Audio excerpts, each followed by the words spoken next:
A and B can do a piece of work in 8 days and B alone can do it in 16 days. In how many days can A do it alone? A plus B. A piece of వర్క్ని 8 డేస్లో complete చేస్తారట. And B alone, B ఒక్కడే ఆ పనిని 16 డేస్లో complete చేసినప్పుడు LCM of this two అనేది total work అవుతుంది. Total work is equal to LCM of 8, 16 ఎంత 16. అప్పుడు efficiency of A plus B ఏమవుతుంది? ఏ ప్లస్ బి ఎఫిషియన్సీ అనేది 16/8 అంటే 2 అవుతుంది. అండ్ ఓన్లీ బి ఎఫిషియన్సీ ఏమవుతుంది? బి ఎఫిషియన్సీ 16/16 అంటే 1 అవుతుంది. ఇక్కడ మనకి ఏ ప్లస్ బి ఎఫిషియన్సీ మనకు తెలుసు 2, బి ఎఫిషియన్సీ 1. అప్పుడు ఏ ఎఫిషియన్సీ ఏమవుతుంది? బి 2 - 1 అంటే 1. ఏ ఎఫిషియన్సీ 1, టోటల్ వర్క్ అనేది 16.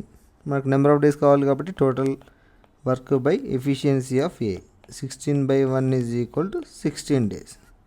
ఏ alone can do the work in 16 days.